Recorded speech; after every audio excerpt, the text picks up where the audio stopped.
Is everybody in? Is everybody in? Everybody in. The ceremony is about to begin.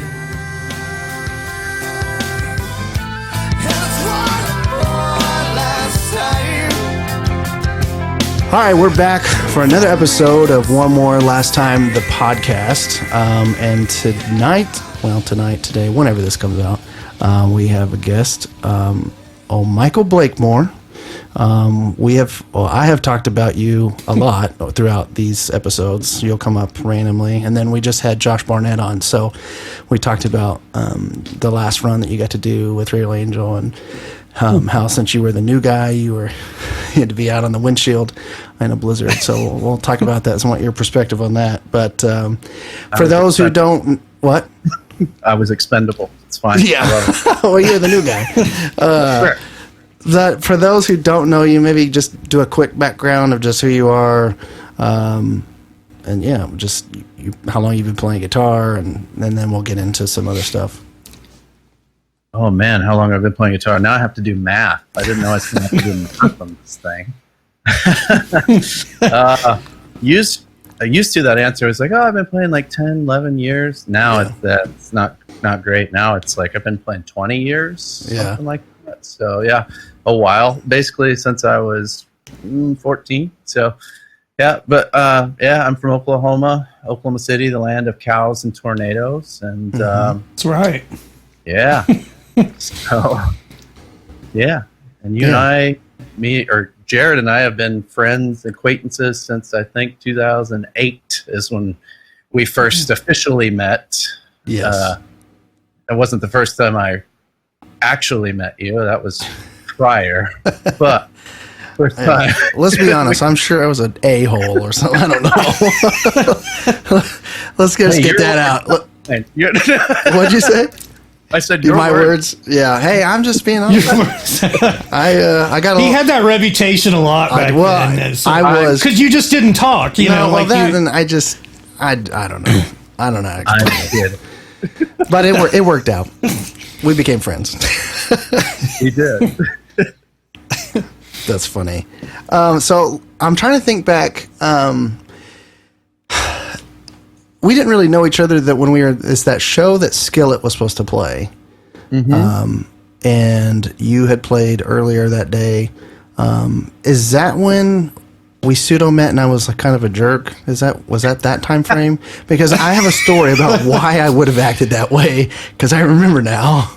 If it was that day, what? You were not a jerk. You were perturbed, but you were not perturbed at me. Yes. But yes, I did talk to you, and you're like, yeah. Okay. So that day, that's a perfect Jared impersonation. It really was. By the way. That's how it was. is exactly right. That particular day, I got into it, and our manager at the time, I think I'd been working. I'm pretty sure I worked that day, and so I was like late, or like running late or whatever, which ended up didn't matter because Skillet and Benjamin Gate weren't even there, and everything got shifted anyway. But he was just, I don't know, and I just was like so mad. I was like, dude, I'm sorry, I work a job until this pays me more. I'm not gonna. It's like, what am I supposed to do about that? It was just, I don't know, it was dumb. And so I'm pretty sure I just kind of let that affect my whole day. And yeah, whatever, it is what it is. That was a weird show because there was like so many bands. I'm starting to wonder if Skillet and Benjamin Gate pulled out of that show just on the sheer amount of bands that were there that day. Skillet was sick, if I remember correctly. They were sick. Sick. Yes, exactly. Yeah. And they're like, but you can use our drum kit and everything. Oh, and that was that. Yeah, that was at New Church in Oklahoma City, and that was my home church at the time, and I was a part of the 8th or 9th grade band, the youth band. Oh, nice. So, and the sweet band I'd heard of called Radio Angel was playing after us. And as I'm staring down in my sparkly, shiny T-shirt I had on, I talked to the singer as he's getting on stage. Hey, how's it going? Fine. Yeah. No, I love it. I love it. You had reasons. I went out of my shell for a second and regretted it. It's fine. Well, what sucks is like, unless later people got to know me, then they were just like, well, that guy's a dick, you know? That sucks. So, and then I talked about it last season with Tommy. I was like, especially when people were at the merch table and stuff, I didn't know how to end a conversation. Yeah, so just walk off. I would just walk off. Yeah. If it got awkward or silent, I just feel like it's awkward. Yeah. No? All right. So I'm like, I don't know. It's just kind of funny. So unless you got to know me later, then you'd probably just thought I was a tool bag all the time. But hey, whatever. But I'm trying to think. Did we play any other shows after that before it came to where I had to like reach out to you and ask if you wanted to play? No. The only thing that sticks out to me is you guys, all of you, came to Wednesday night youth group one night, and again we were playing because we were the youth band. Okay. And you were promoting something I cannot remember, but you like showed up and you were really nice then, and like hey guys, how's it going? And like, cool, we're just saying hi to the youth group. And I couldn't remember what it's for, but that was the only other interaction, and that was more like from my perspective. Yeah, I'm thinking that we were doing that because of a CD release party or something. I don't remember. Very it was possible. like a big deal. Yeah. Like we were trying to just. Yeah, I remember that. That was actually a pretty brilliant idea because back then we didn't really have social media, so we just hit youth groups and we just said, and we brought flyers or whatever. I was like, that's a pretty good idea. Yeah, I remember that now because I think that's. Did I meet Dan at that point too? Was he there? No. Okay, I'm trying to think when I met Dan. We'll get into that later. Yeah, that's funny. Because then we played. I mean, we played forever. Years prior or after that, with Josh Evans, and then Jared Evans, his brother, and then Josh, and then I'm trying to think how it all played out. Where I just remember inviting you to dinner. We ate at Chili's on 240, and I basically was like, "Do you want to be in the band?" It was like an official thing. It was weird. So do you want to go out? Yeah, basically. That's what I felt like almost. Like, so you guys want to date or something? It was a mandate. Yeah, it was. I don't know how that even led up to that. I was trying to think of it as well, and I think it was through Jared Evans. Because I had been working with him, and he had been playing with me, and off and on, and we'd been playing for each other, and so I think, and through Josh, obviously, and so I think that's what it was. And I think before the Chili's mandate, I think there was a MySpace message involved, if anybody remembers MySpace. Okay. Yes, MySpace. From the official Radio Angel MySpace account. There you go. Yeah. That's really funny. That got serious at that point, didn't it? Yeah, that's when you took the next level of your relationship when it came from the official page. Yeah, the official MySpace page. That's really funny. Yeah, because we were talking about with Josh Barnett, pretty much the last show that Josh Evans played was the Wormy Dog with Eli Young Band, but we played there again with you, right? We did, yeah. Yeah, that's what I was thinking. But yeah, that night, we're on this big high. We just opened for Eli Young Band. The place is packed, and Josh just seems like down. I'm like, what's going on, man? And then he just finally he got us together. And he was like, I think I'm done. Like, I'm going to go to school. And I'm like, what? Almost kind of blindsided, but I mean, I get it. We weren't making any money or whatever. And he's such a sweetheart. Yeah, he's a great guy. He's so funny. We love him. More than a friend kind of thing, Oh, yeah. I mean, so I just remember, that's right. And I think I was probably like, well, do you know anybody? And I think him and Jared both were like, yeah, you should contact Michael Blakemore. And I was like, okay. And I only knew a little bit about you because of Dumb Girl. That we had a mutual friend, if you want to call her that, who had a way of pitting people against each other for no reason. And so there for a while, I think you and I had a bad taste for each other, like just based on her stuff. And anyways.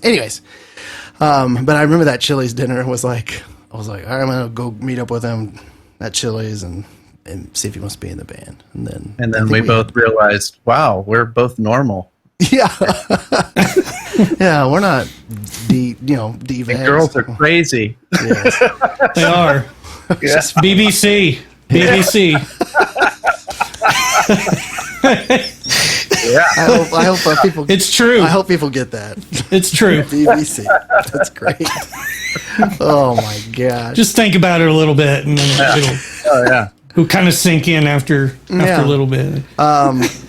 Did we do any shows before that run, or was that it? No, man. That first run up to New Hampshire, right outside of Boston and Michigan, my very first run with you guys. We did have one rehearsal in my living room.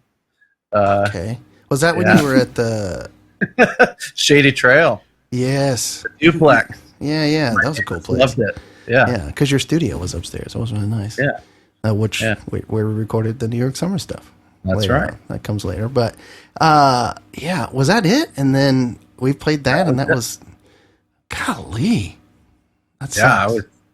I was thrown into the fire. And then taken out of it. Like, here's the fire. Okay, we're done. See ya. Thanks for joining for like 5 shows. Thank you. I was thinking about it today. Getting to be a part of that and being asked to be a part of that was super cool because, up until that point, I had played, at multiple churches, played with, I guess what we'd call worship leaders stuff, church camps, this, that, and the other. But I never really gotten to do a band thing outside of stuff that I had maybe done by myself, but it was still all kind of revolved around church stuff. So this was really cool, and it was the first time I'd gotten to be in a band van and actually like make a the trip. glorious life. Yeah. You hear about it, and then you get in it, and you're like, I've made a mistake. No. I mean, Yeah. That's exactly right. What am I doing? Oh gosh. But it was a blast to get to go all the way up to New Hampshire and see part of the country that I had never seen before. You just read about history books. I remember passing Gettysburg at like 2 a.m. one night. Like, there's the exit for Gettysburg. Holy smokes! Like, it does exist, but it was really, really cool run. That is cool. Even if you guys were like, I'm tired of this. One thing I remember about that trip is we played in Keene, New Hampshire, and at the hotel, you and I ran back to the hotel for something, and in the hotel, Keene, the band, was on, and I was like, oh, that's ironic. That's something we both were like, that's weird. Serendipitous. Yeah. Yeah, so that was a good show. That was a weird, like, I don't know, that Christine is the one who brought, I don't know what club she was a part of for the school, but that ended up being really awesome. I went back I went back later with Jackson Waters. So Jackson Waters played, and then I just went out and did solo run and opened for them, which was cool. Oh, you know what? You did do another run because after Lucas had to play drums, and we went to West Virginia and played with Group 1 crew, and Lucas is that when you were telling me that? Yeah, Lucas, God bless him, looked like an Abercrombie and Fitch model, and I'm not lying. Like, he could have done it. Good looking dude, in shape, the whole shebang. And what's her name, Blanca, from Group 1 crew was like, talking to him the whole night, and I was like, bro, yeah. He's like, no. I'm like, yes, like, she's talking to you. Like, do you? Yeah, he didn't buy it. It was weird. I just thought that was awesome. That was the show that his MacBook fell off during the middle of the. And it It fell. Was he running tracks or something, or just click and stuff? Click, yeah. But we were up on a trailer, like a flatbed trailer, and so it was up, and then it fell completely off to the ground. Oh. And it picked it up and still worked. It was just kind of funny. That's nightmare stuff right there. We also stopped in Nashville either on the way there or on the way back, because I remember hanging out with Joel Roberts, which we'll have to get him on here because he's got some crazy stories from the band that he was in. That when we were touring with Ever Stays Red, they were one of the bands that we met and played with. But yeah, I was like, I was thinking the other day, I was like, surely there was more than that one run, but it was when Josh Barnett was done and we had Lucas. Yeah, Yeah, there were definitely several shows sprinkled in like the Dallas area, and then some kind of around the city and outskirts and stuff like that we did as Radial Angel. So it wasn't just the first, but that first run, I mean, sticks out to me because just because it was so far away and the various adventures that happened on that run. Oh my gosh! Which I'm sure Josh touched on a little bit. Yeah, he did. That's what I was going to say. I want to get your perspective on. Well, because what was funny for me, I just made it. I was like, well, he was the new guy, so that's just what happens. Because I mean, it's just what you do. It's like we did that to Barnett, and made him do dumb stuff, and then here we are driving through that blizzard. But I mean, I said it on the last episode. I was like, we're in Canada. Surely they clean their roads. No, it's like they're like, we'll get to that later. And yeah, that's crazy. Yeah, they just stay home. Well, yeah. Well, it was so cold too, so that's what the problem was. Is our defrost couldn't keep up, and so the windshield wipers were just icing up. And so, I wish we had video or a picture of it, but we don't. He unbuckled his seatbelt, rolled the window down, like crawling out onto the windshield to break the ice off the thing. And I was like, "Don't die!" Like, I would hate to have to call your parents. Your son's dead. We killed him on accident. But that trip was good. But that show was worth it. Like, I know it took like 7 hours to get there, but anytime you get to hang out with old Kenny and Chris and hang out in Michigan, it's always a good time. Yeah. Oh yes. Oh yes. Courtney and I have gone several times since we've been married to do worship for Chris, because he was like, I don't know if it's called a youth pastor in the Catholic Church. I don't know what they call it. And so we would go and do that, and we did some stuff for the college groups. It's been fun, but he actually just became a priest. So he went. I don't know what the process is for that or whatever, but we were invited to go, and I was like, yeah, that's not going to happen. I got a toddler. I can't just fly up and hang out for a little bit. But yeah, interesting. So it's kind of wild.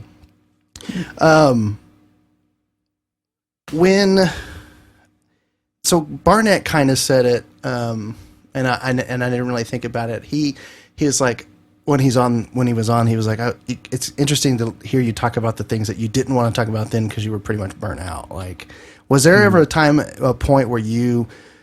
I know when we got to the New York Summer stuff, we were so stoked, and then you could tell I just was like, I hit a wall, and I think I was done. But in the Radial Angel stuff before the New York Summer stuff, did you ever feel like you could tell that it was kind of the end, or pick up on any of that kind of stuff?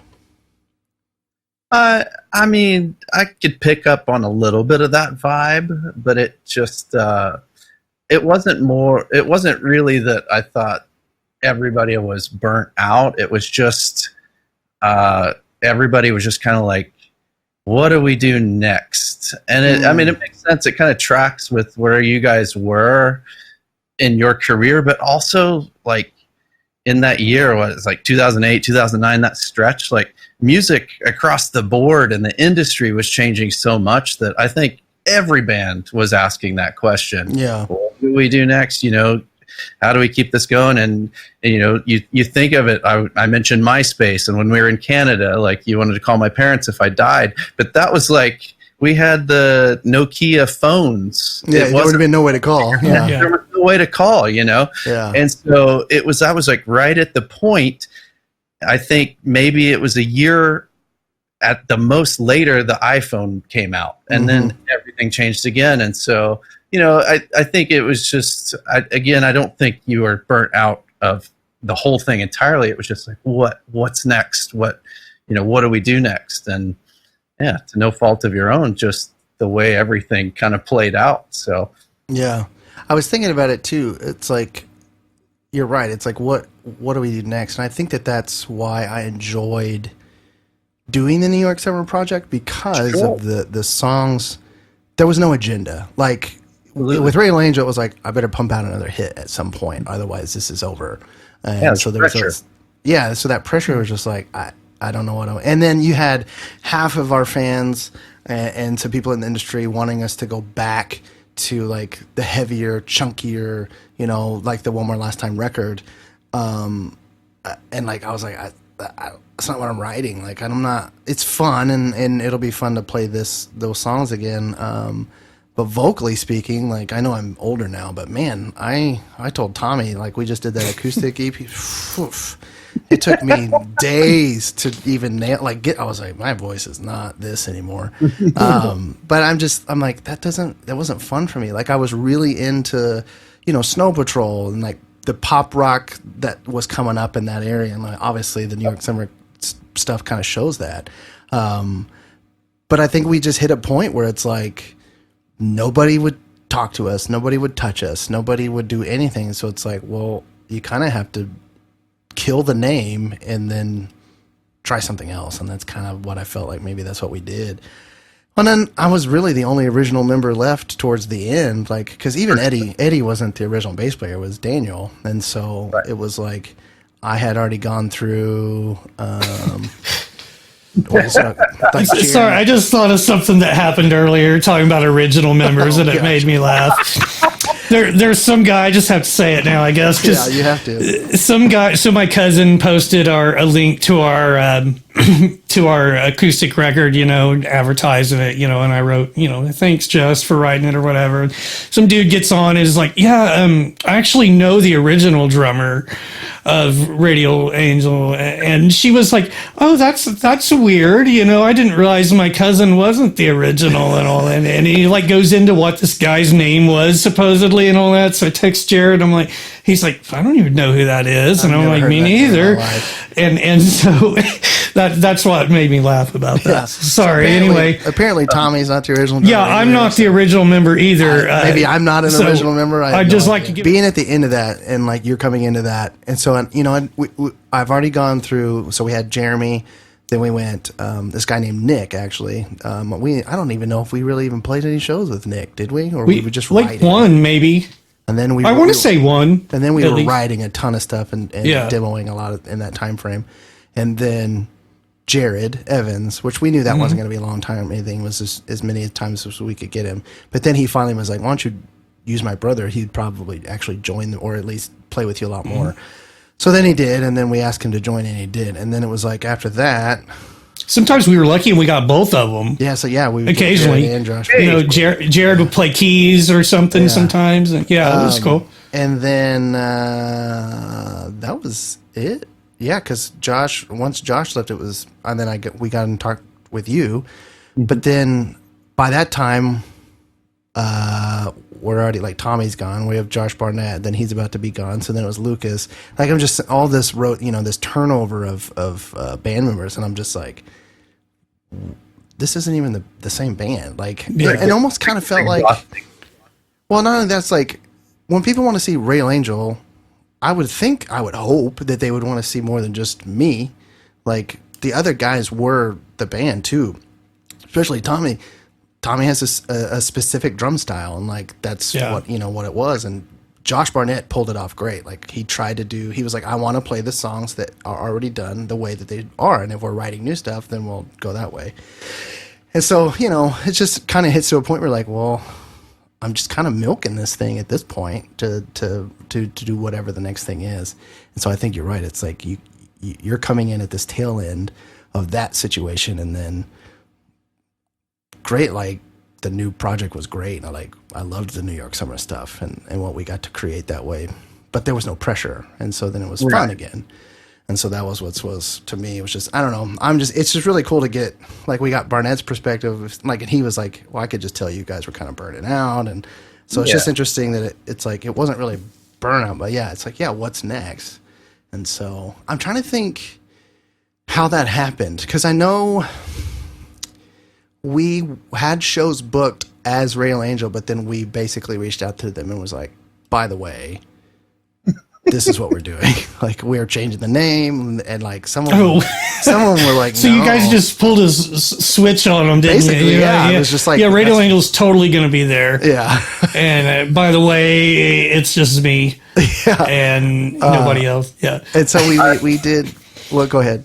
I was saying, I remember like a 2-month period where it would be like Radio Angel show, New York Summer show, Radio Angel, New York Summer, Radio Angel. Like, we couldn't even keep up with what was what. Well, we were trying to basically in that game, and so I remember we played a couple of shows down in Texas, as New York Summer, but they thought they were getting Radio Angel. But then we talked to them, and they were like, "No, it's a great idea. Whatever whatever it is." We still played Radio Angel songs, but we were also playing stuff that we had been working on.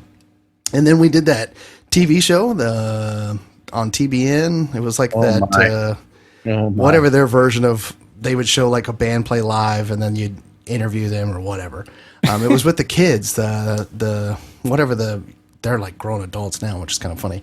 But they were kids, and then we went in as New York Summer, and so it was like, okay, we just did it, and so it was just kind of weird. I forgot about that until just now. I forget what that show was even called. It was just weird. What we ended up playing out of my memory. And then we went and played. I'm trying to think.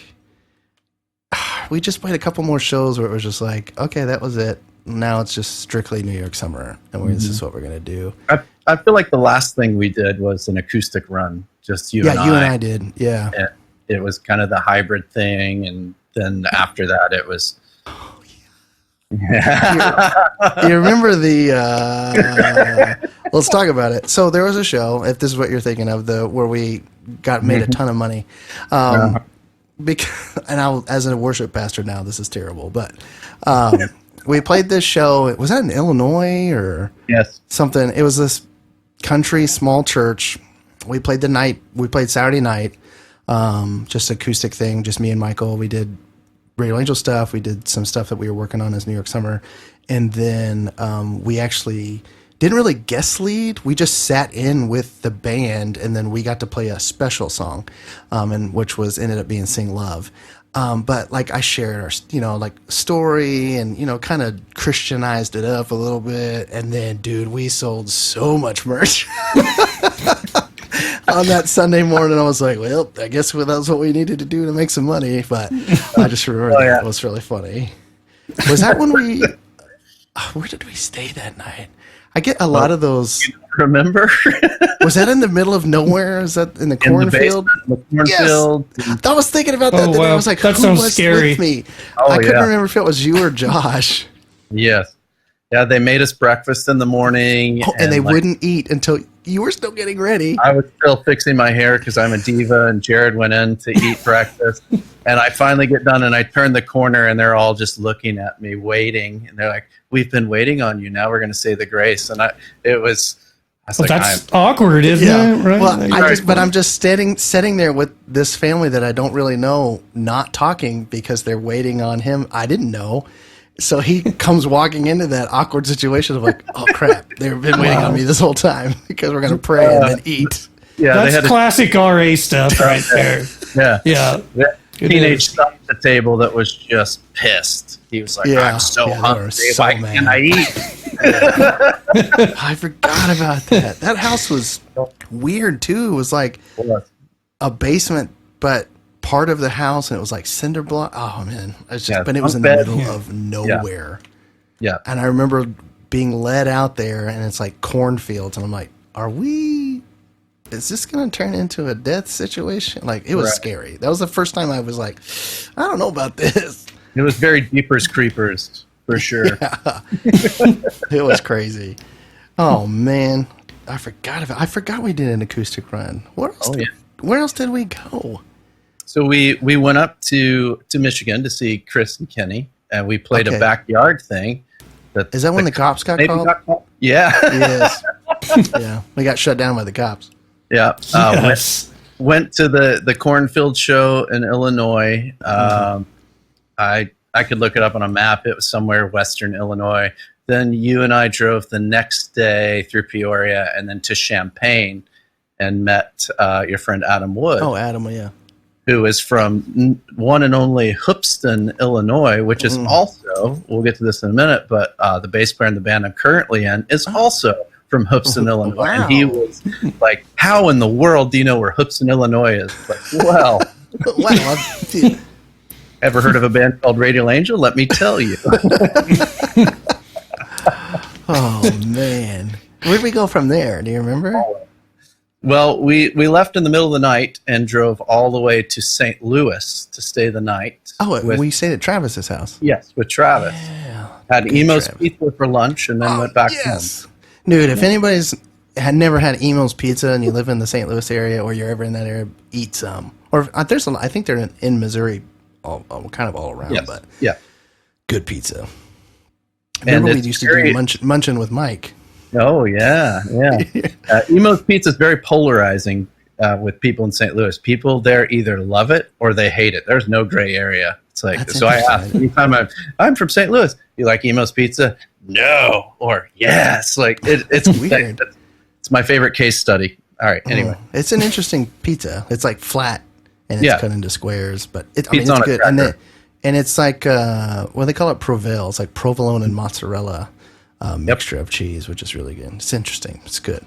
But yeah, Travis, that's wild. I forgot about that. Yeah, and then we came home. Yeah. Huh. Wild. With the New York summer stuff, do you have anything that sticks out to you? Like, a lot of people might not know that there was another project called New York Summer. That none of it's out. Like, you can't find it. We didn't put it on anything. Like, I don't know. It was before all that stuff. Yeah, it was before. Yeah, we couldn't. There was no Spotify back then. Right. No. Maybe I could put it up later. Anyways, so we did do an album. We didn't really. I mean, we kind of did some regional stuff. I think Kansas, Texas. We went out to Nashville. But I'm trying to think of Blues, Dallas. I think that's when we played with Need to Breathe. Yeah. Mm-hmm. With poor Matt Barrett. Oh wow! Yeah, that's right. That's right. Yeah. And he was like how old? 17, 18 at the time, something like that. He was young. Yeah, he was like a kid, and it was like his first like big show. And like we opened for Need to Breathe in House of Blues in Dallas. Poor kid. I was like, it worked. It was great. It ended up being a really good show, and it was just funny. And then Eddie. So when you play shows like that at big bar venues or whatever, like you get at least a free case of beer, at least back then. And I remember Eddie. They were like, "What kind of beer you want?" And I'm thinking, get something good. Like, if I'm going to have one, like, I don't want it to be, what did he choose? I forget what it was. It was so stupid. Yeah, I don't remember. I don't think it was like Bud Light, but it was something similar. I was like, what are you Luckily there was another opener that like left, and they ended up getting some kind of like craft beer, and I was like, we'll take that then, because they just left it in the fridge. And then we let confession time, we let Matt have a beer, and he was underage. I was like, it's fine, just have a drink. You're not that's happening. But hey, listen up. My favorite little memory from that is you walking past Need to Breathe's green room, and they were also partaking in the free case of beer, and they saw you, and they were like, they try to hide it. Yeah. That happened to Tommy. That happened to me and you in Nashville. That happened with Tommy and I with Cademan's Call. Yeah. We walk in and we see Cademan's and we're like, oh hey, and they're like, oh hey guys, and Cliff's like hiding, putting his arm around his beer and moving like it's cool, man. It's all right. Yeah. I think that happened with Delirious too when we were on the Inquire the Fire tour. It did, yeah. Because they I think after every show they would drink wine, which wine great is for what. it. But for this particular night, I had talked to John, the bass player, and we were trading CDs. Like, he was giving me their World Service records, and we were giving him the EP. And so they opened the door, and they were all just like in towels, just drinking wine. But then they looked, and they were like, they turned around. And I was like, I don't care. Nothing. It was just really funny. It's funny that happens a lot. Yeah, but I remember that Need to Breathe. They're like, hey. It's like, I don't care. You're drinking. It's fine. All of us do, at that time frame. Except I learned my lesson at the Wormy Dog. That's why I was like, I'll have one. That's it. I'm good. Not have that. But then, I forgot. Yeah, we played the Wormy Dog again, but by ourselves. And we did like a Thursday night. It was kind of to get them to see if we could pull a crowd and play there kind of regularly, which I thought it was pretty packed for a Thursday. And we played like kind of 2 sets. But yeah, that was fun too. But it was no Eli Young Band show where... we're buying you tons of booze and that kind of stuff. And what's really kind of cool and funny, like speaking of the Eli Young Band, is I had not really heard of them until doing those Wormy Dog shows with you. Yeah. And you just talked about it, how it was such a cool night, and they were great dudes, and it was so much fun. And and then like just weird how life works. Like I've run into them a bunch out here in Nashville, and we've played shows with them. But every time I see them on a bill with them, I just go right back to the Wormy Dog and you just like telling me like, we played this with the Eli Young band. It was so fun. Like I just go right to that moment every time. And so they were like, those guys, full circle thing. And it was cool because they were like right on the cusp of like Let It Rain kind of was taken off. And it's before like the major label kind of came in and swooped them off their feet. And so it was like they could have been huge D-bags, but they weren't. Like they gave our record to their management, and then like we were talking about playing shows more, and then it just kind of, you know, fizzled out because I don't know, the band was kind of, because that's what things did with us. That's true too. That's why. Yeah, because that's just what happened. As a, you know, Tommy and I talked about it when we did the GMA week. You know, Nashville is notorious for, yeah, man, we should totally hang out, or, oh man, we should totally play some shows. Never see you again. Exactly. Yeah, that's just what it is. Or they're looking over your shoulder at who's like behind you that they should be talking to, or like, you know, there's Toby Mac. I'm blowing these guys off. You know. So that kind of leads me. So we did the New York Summer stuff. Was fun. Like I had a blast, and because of Justin at the time, getting me to guest lead, or not guest lead, but fill in for him on acoustic at the church in Midwest City is kind of how I progressed to what I'm doing now. So it's kind of weird. I actually ran into him a couple weeks ago at Heyday in Norman. We were bowling, and I looked down and I see him, and I'm like, what? So I walked down there and talked to him for a little bit. But I told him, I was like, hey man, I just, you know, I don't know if you realize this, but because you asked me to fill in for you, like I've been in ministry for full time for like 12 years now. He's like, what? Like he was blown away by that. Like, he just didn't realize it. But I was like, you just never know, man. You never know what's going to happen when you like do that. So we did that kind of stuff, and man, I want to try to get Raul on here too, because now he's out playing bass for Big Daddy Weave pretty regularly, which good for him. Is great. And then David Wellman is he in Texas now? Is he still doing Life Church? Fort Worth. Yes, yeah, he's like one of the main like production guys on the recording side for Life Church. Yeah. So he and I have met up a few times, and I love Big Dave, man. Dave's awesome. So Raul was there, like he didn't play on the record, did he play on the record? Or did Justin play on the record? Yeah, and then Justin played live for a little bit, and then Raul actually came and played instead. And then we brought Dave in. And he played keys and stuff. And then we had Adam Chamberlain on drums. But Raul and Dave at the time were all playing at Life Church. And were you at that time too? Yep. You were with Andy, weren't you? Correct. Andy Kirk at that campus. Yep. And so it's just kind of wild that, you know, the last guys I played with are all still playing. Like, it's just kind of funny to me. Like Eddie sold all of his gear. Josh barely plays anymore. Like he plays sometimes at church, but it's very rare. Sounds like Barnett, when we talk to him, he doesn't really play drums there anymore. He's playing guitar or mandolin. Tommy still plays now, which is great because he'll come in and hang out at church. And then obviously he and I have been working on all these projects, but it's just kind of funny. But from that, you know, I left Oklahoma, and you were still here, weren't you? And then I was, yeah. Then finally you and Julia moved to Nashville. So the move to Nashville, was it music related, or was it you just knew you needed to get out of Oklahoma and that just seemed like a better, because I don't know if I really ever talked to you about it in that depth. Yeah, it was kind of a weird thing. I definitely didn't do I'm moving to Nashville because I play music and I'm going to go there to quote unquote make it. Yeah. I think I just wanted to be around a different environment of the creative minded musician people is kind of a better way to put it. You know, I mean, getting the opportunity to do the mega church thing in Oklahoma City was great. In some respects, you know, it's like, what's next? And it's like, well, there really isn't anything next, you know, and with New York Summer fizzling out, and, you know, you were transitioning into other things too, like kind of my friend circle of my creatives just kind of wasn't there anymore either. And so it's like, I don't know what to do. Like, maybe it's time to move. And I mean, we visited Nashville a few times, you know, traveling through and stuff. and it was never someplace I thought I would live. But then it just started to make sense. And you mentioned Andy Kirk. He kind of moved out to Nashville, so I had some people out here that I could kind of get in with and just know, not to really do anything with, but just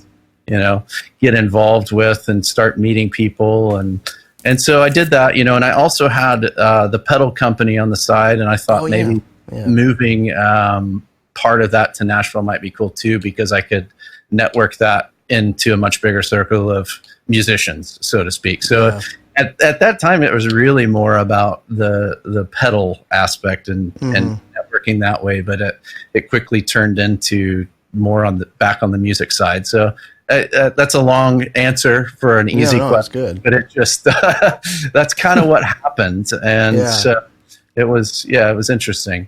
I forgot. I don't think of your pedal business anymore because I don't either. Well, yeah, but that was a big deal. It was great. There was some, you got a lot of traction out of that, and it's for a little. I mean, Walrus is here in Oklahoma, but and Keeley, but for instance, just you and Dan, starting a pedal company, kind of took off. You had E6 playing it, Vertical Horizon. You had some big guys. Yeah, we were selling all over the world. It was just too much to keep up with when it's two guys building it. It's easy if you have a trust fund and can have China build it for you. Yeah, exactly. Nothing wrong with that. We wish there's we a difference though. You literally, the both of you were hand building every pedal. Yeah. And I remember coming in a couple of times trying to help, and I sucked at it. So just so you know, I have gotten a lot better with my soldering. So I was terrible. I'm sorry. I think I did 5 pedals that you had to go back and redo when I left, which is I'm glad you waited until I left to not make me feel like crap. But A for effort. It's fine. Yeah. It's fine. I was well, I'm never going to do that again. That sucked. So when you got to Nashville, I'm trying to think. Oh, I was in Virginia. I know I came down to hang out with you at some point. I had some time off. Where were you? Because you just bought the place you're in, in the last 2 years, didn't you? I don't remember where were you living before? Yeah, so when we moved to Nashville, we lived in a place called Antioch. That's right. Yeah, by Percy Priest Lake. Which was, at that time, it was kind of on the cusp of this is either going to trend upwards or trend downwards. It ultimately trended downwards. And so we ended up moving outside, and we are where we are now out in White Bluff. And we love it because I can come out here. It's kind of like you being in El Reno versus Oklahoma City. It's kind of the same equidistant thing. And, you can go in to the city when you need stuff, but you can also just go out and unwind. And so I love that out here now. But I remember you coming and staying, I think over a New Year's Eve or something. Yeah. And because you photographed the band that you were playing with. With this female fronted pop punk band that I had gotten involved in. I forgot called the Dynasties. Yeah. So yeah. Oh, and it was at 12th and Porter. Yeah, which was 12th and Porter, our showcase place. Yeah, that's where we got signed, and we played several there. Yeah, I heard it's gone, right? Yeah, that stinks. I forgot about the Dynasties, and then how did you break into? Because we came back out. When we left New Hampshire, we stayed with you for a little while, parked the rig outside your house. You also became a storage unit for me with all my gear for a little while, which you have some of my gear, and we'll get to that here in a little bit, which I love that it still has the Rail Angel stickers on it, by the way, which is great. But I remember Courtney and I's first anniversary, we went out to California and saw that you were playing out there with James Wesley. And I was it's sad that I have to travel to the West Coast to see my friends play music because I hadn't seen you in a while. But was Jesse LaFave with you at that point too? He was. Oh, that's right. Okay. And Jackson Waters. Yeah. Yeah. So how did that all start coming about, and then kind of go into how that led into Matt Stell, and then we'll talk about your stuff too, because let's not forget that Michael is a rock and roller. He doesn't just strictly play country. Goodness. Yeah. So so getting involved into country was something not on my radar whatsoever. Moving out here, I had a couple irons in the fire to play with some Christian based stuff, but also some pop rock based stuff, things like that. And, like anything in Nashville, words are easy, but when it comes to fruition, it just doesn't happen, And so here I am a few months out here, and it's like, well, I got to pay rent. How am I doing this? And one of the guys I had met out here, his name's Drew Schroyer, great drummer. Drew. He was taking gigs on the side playing country with this guy named Josh Pruno. And this was right around March of 2013, I believe. And he's like, hey, Josh needs a guitar player for this. Are you interested? And I'm like, I don't have any idea how to play country music. I'm like, turn the delay pedal and phasers on. Like, that's me. That doesn't work in country music. I'm not twangy at all. Yeah. And he's like, well, it pays this much. And I'm like, oh, I could play. As a matter of fact, I actually do know how to play country. Yeah. And I'm like, how many songs is it? He's like, oh, it's only like 12 or 13. I'm like, I can do that. So I get the folder, and there's 26 songs in there. Son of a gun. That's a lot more than 12 or 13. A lot more, yeah. So I start trying to learn this stuff, and I am having a hard time. And, like most musicians, we have that perfectionist thing. And that was a very strong battle. I had gone from being very comfortable in Oklahoma City playing music that was very comfortable to me to now having to play something I wasn't comfortable in at all. Yeah. And we went to that rehearsal, and it was at an actual rehearsal space, which was my first time to be in. So that's intimidating in itself. Yeah. And the guy that plays keyboards had been playing with Tim McGraw, the bass player, played with, I can't remember his name, another Christian artist, but they're big studio guys. Yeah. And I'm there just shaking, we get done with rehearsal as I'm just the bass player went to Berkeley as well, so he's just very mathematical. He's written all the charts out, the Nashville number system, which when numbers come up, I'm dyslexic, so I just memorized the songs, and he thought that was weird, and I'm looking at his charts, and it looks like Greek to me. Yeah. But I was so embarrassed afterwards. I felt like I did such a terrible job that Josh was paying everybody at rehearsal, and he brings the money up. He's like, here you go, buddy. And I'm like, I'm so bad at this. You just need to find somebody else. I'm so sorry. This isn't good. And he's like, oh, dude, you're doing great. I just love that you're trying something different. I'm like, no, this is so bad. And the rest of the guys in the band are like, you're doing just fine, man. It's going to be okay.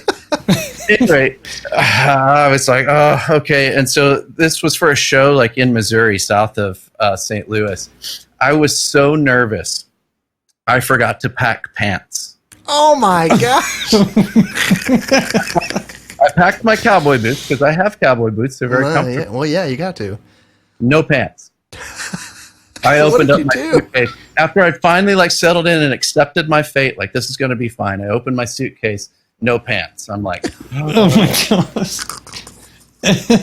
And I'm not that way. I'm pretty regimented and try to, have my stuff together. And so the little Josh's buddy, who was kind of Josh's manager at the time, Matt Brownie, he opens the hotel room door and he's like, all right, you guys ready to roll? And I'm like, is there a Walmart close by? I need to go buy some Wranglers. I was just like, let's just go buy Wranglers. I don't care. Yeah. Thankfully, the bass player, who I was intimidated as hell by anyway, he had another set of jeans, and I wore his pants for that show. Okay. And it ended up being a blast. Yeah. At that point. So that was my first toe in the water to country music. And it just kind of kept progressing from there, and I kept fighting it. And doors just kept opening. It was really bizarre. And so that led me to James Wesley, who we were playing with out in California. And he had had some success on country radio in the late 2000s when we were kind of doing the New York summer thing. And so he was kind of at the tail end of his career, but that was such a great and fun project to get into and kind of travel around with and everything. And and we were able to bring Jesse LaFave from Jackson Waters, because he was living back in Nashville at that point, and another guitar spot opened up, and he was able to be a part of it. And that was so fun to finally get to be part of something with him. So, because Jesse can do the twangy stuff. Yeah, he's great. And so I was like, all right, you do all the twangy stuff and I'll do all the weird stuff. And so it worked out really, really well. But yeah, and I've been involved in the other country things too. But again, I fought it. And then kind of took a break from it. Honestly, was getting burned out with it. Kind of didn't know, where my headspace was, because I always have had that rock side. And I mean, if you listen to modern country, a lot of it is more rock these days. A lot of the rock guys are into it. It's just with worse lyrics, in my opinion. But anyway, it's true. It's true. And I'm a country fan, and it's true. Yeah.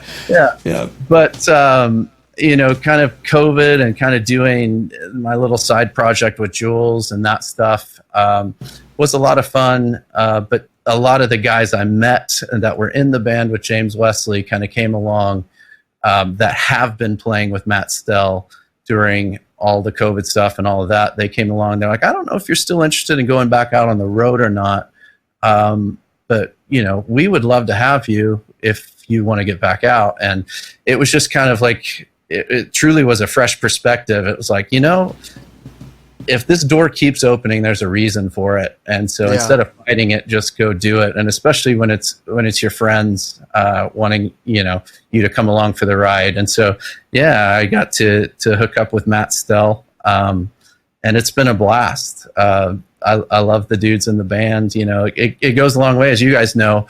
Being in a band is like, being in a family, and you've got to get along, and you may not always agree, but you still have to get along at the end of the day, and these guys are that way as well.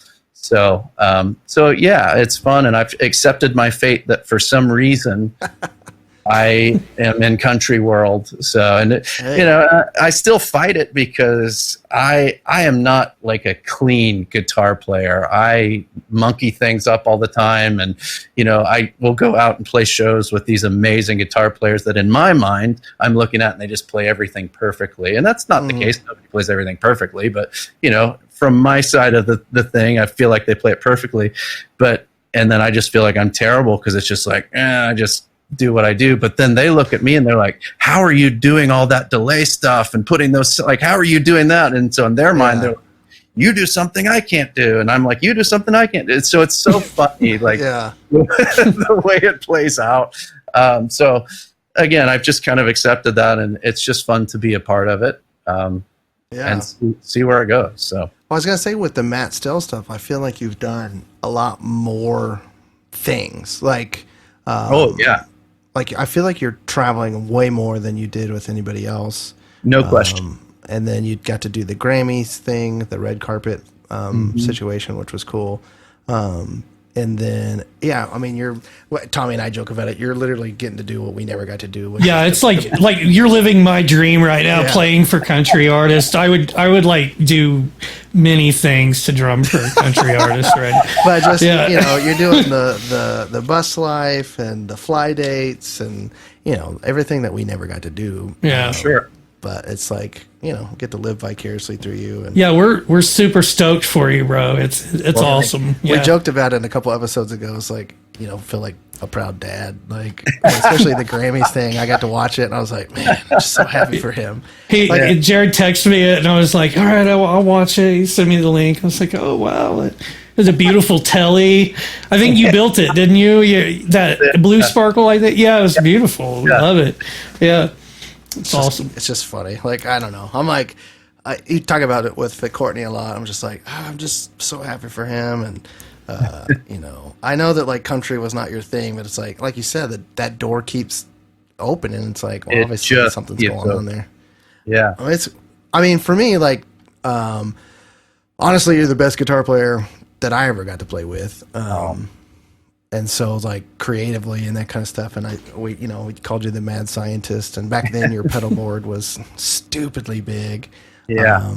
And now you've condensed down to, something I never thought you would do, which would be fractal, digital world. Yeah. It's because of you I got into that.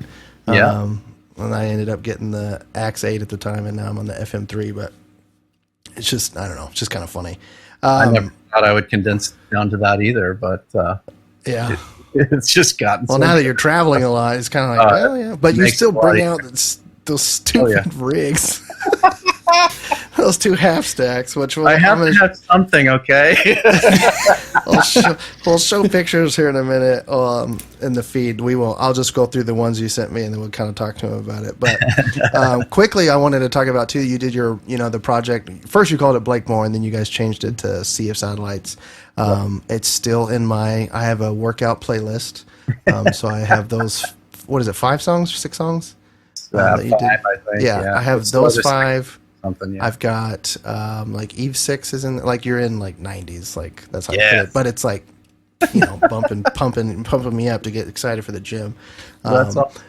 So if people don't know, you should go. Is it still on Spotify? Sea of Satellites? It still is. Yeah. You guys should check that out. It's pretty good rock music. Yeah. You guys gonna do anything else with that, or you're so busy with? Yeah, I literally have no time. So, and I think Jules is over it. So yeah, is she? That sucks. That's fine.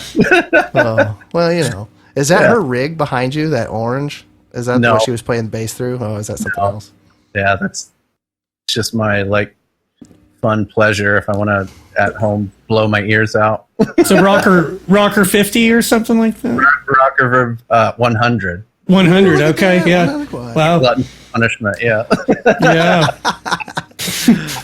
You still got to feel the rock sometimes, so you got to have it, right? Yeah, you just turn it up. And, Oh, that's funny. That's right. What's crazy is, since I've been to your house, I know where you are in your house, and so what people don't understand is that is his full huge basement. That's just one section of it. And he has a whole other section that's is it still unfinished on the other side? And Julia would work out over there or whatever, but that space that you're in is huge. And it's perfect for a studio. It's all cinder block. You got the rubbery flooring or whatever that you got. So it's just kind of funny. I kept all my gear there for a little while when we were in the rig. Then I had to drive back out and get it. That was fun. I was like, why did I do this to myself? So let's go through some of your gear. Okay. The pictures that you sent me, if we go in order starting with your pedal board, I'll put these up so people can see them, but right now it'll have to be we'll do it in post. I have a question so I'm just looking at the one that has the One of Us set up in it. Sure. What is the thing above your Mastermind? The 4 to the left. That's white. That and what's to the right too, the black sparkly. Okay. Yeah. So my main pedal board is that RJM Mastermind, which is basically just a MIDI controller. Obviously, there's no pedals involved there. It controls the rack and the axe effects, which we'll see in a little bit. But it's what is that? A 12 button? I think, it's a 12 button. I don't know. I can't do math. But the 4 on top in that little sparkly box, those are extension buttons. So that's 4 more extension buttons. The 2 on the right-hand side are my up and down. And I basically can scroll the set lists that way. So the cool thing about the Mastermind is I can set up a song. So One of Us is one of Matt Stell's songs. And then when we're done with that song, I just hit up and it goes to the next song. And my layout can change. And that's what's really cool is for every song I can have basically a different pedal board. That's nice. So if it's a simpler, I can only, I could put just a couple things on there that I need. A song like One of Us, I kind of set it up where I'm doing it by song sections. Intro, verse, pre-chorus, chorus, bridge, solo, stuff like that. You can get really in depth with it, or you could just have a couple patches to pull from. So, but I absolutely love the set list aspect. I mean, especially with as many shows as we get to do, we're not necessarily on a tour with anybody. So sometimes we'll be it will be headlining. We'll play a 75, 90 minute. I just go in there, load that in. The next night, we're a 45-minute opening for so-and-so. I just go in and load that. And so, I'm not having to skip over songs. Everything's just really, really organized, and I love it. So the little white box up in the left corner is just my MIDI clock. Okay. I mean, you know me. I've been doing tempo synced effects for a long, long time, and that just kind of is how I sync all the delays, all the choppy slicer stuff and adrenaline stuff up to the basically sync with the downbeat. So the clicks and stuff. Is that running from the click rig, or is that your own? Does that make sense? It's my own. Yeah, it's my own. So yeah, we're running a click on Ableton, and our drummer controls that. Yeah. And back when we were doing New York summer stuff, I don't think I got that deep with it because my rig wasn't MIDI capable with Radial Angel, but New York summer it definitely was. We were syncing to Ableton itself. I remember when you got me that was an adrenaline pedal. Adrenaline, yeah. I was synced into it too, so I was like, this is new to me. Yeah, I mean, it works, but the things that we kind of ran into was computers.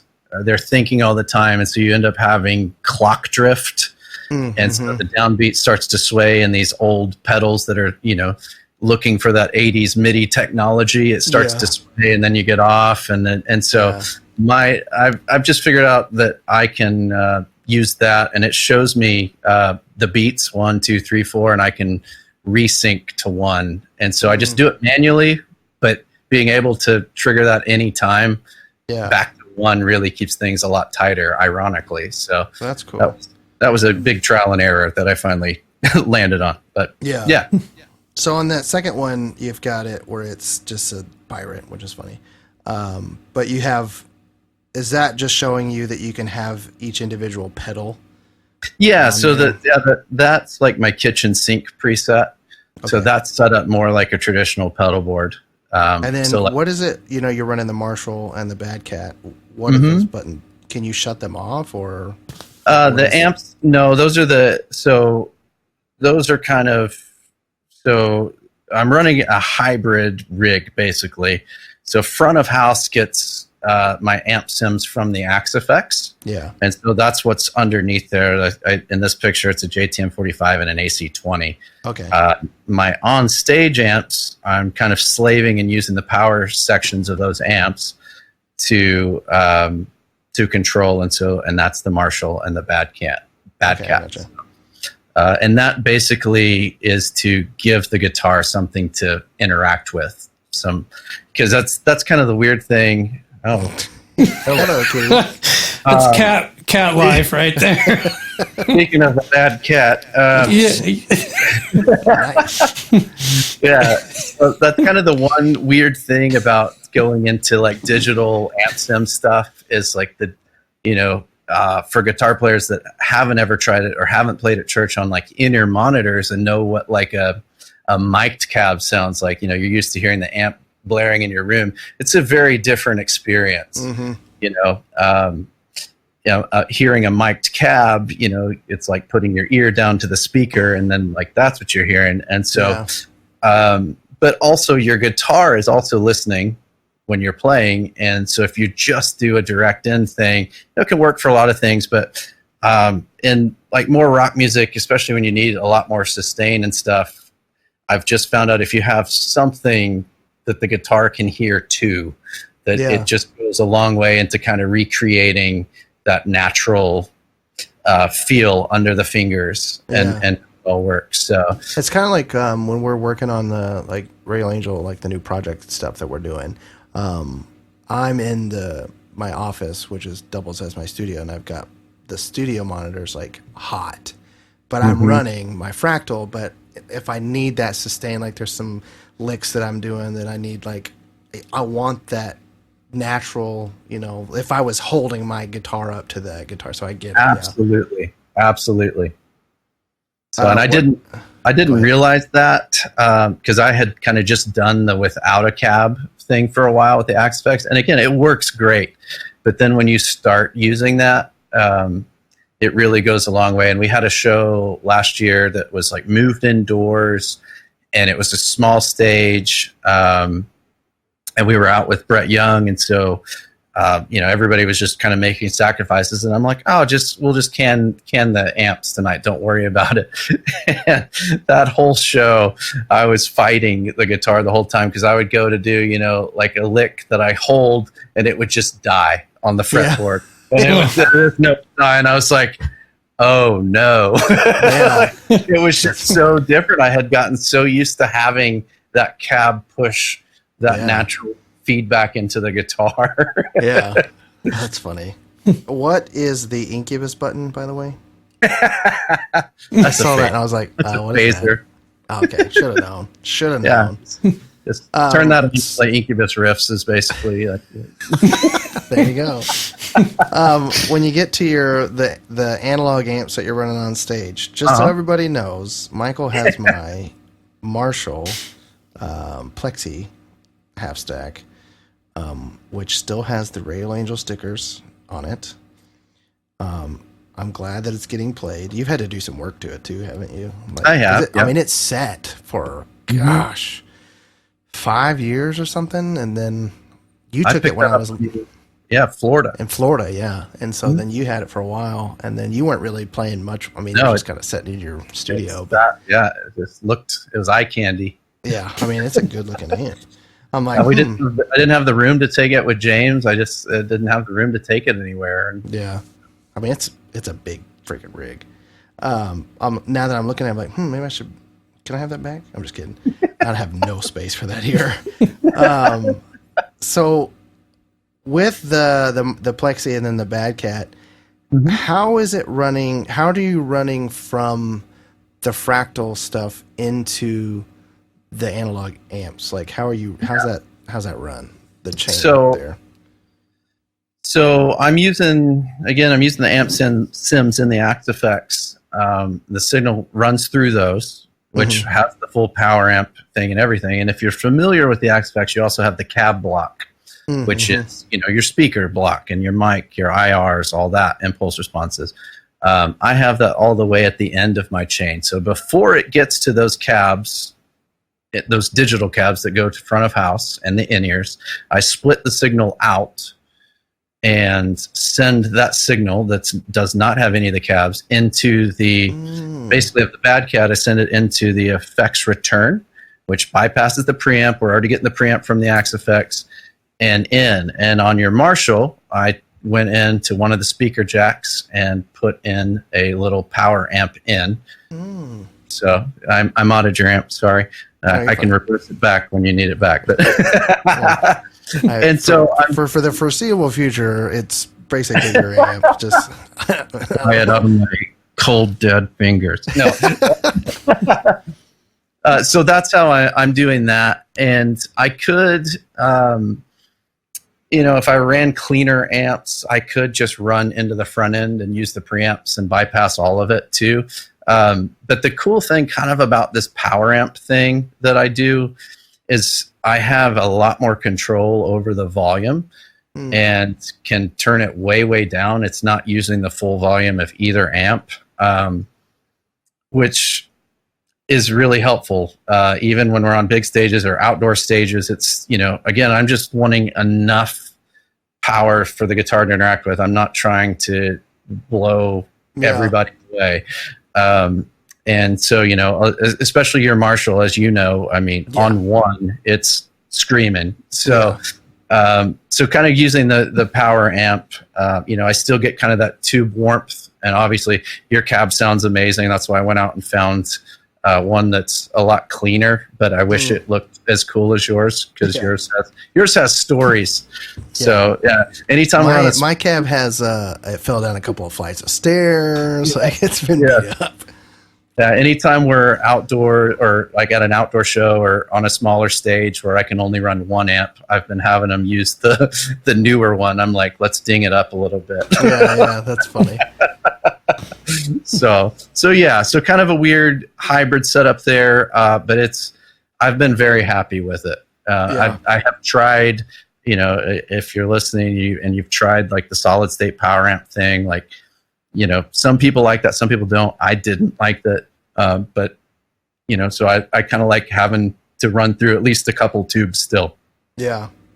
For that. So when you're running, you've got the rack space hiding behind the amps. Mm-hmm. So you're running Axe-Fx 3, and then you've got some pedals. Yeah. So if the pedals that you use analog wise, is that ones you just feel like aren't good enough in the fractal world, or you just? No, it's really just stuff that a lot of it came from my big pedal board that I've had forever. Yeah. And just stuff that I'm really comfortable with, sounds that maybe are one trick ponies or whatever. That some of them you can get close to in the Axe-Fx, but it is just kind of fun running some analog stuff in front of the big Axe-Fx rig here. Obviously, like when I fly and stuff, I don't get to take the rack. So I kind of have to build those sounds within the Axe. But, stuff like the Adrenaline and Slicer, the Fuzz Factory, that I kind of was introduced to by Adam Chamberlain, then used a lot in the New York Summer stuff, things like that are a lot of fun in front of the Axe-Fx. So I don't use all of it, but I use pretty much 90% of it. And even some of the overdrive pedals on there, I use them more as preamps to just kind of give that guitar just a touch of analog feel going into the Axe-Fx, kind of shape it a little bit if I'm playing a Telly versus a Les Paul or whatever. So,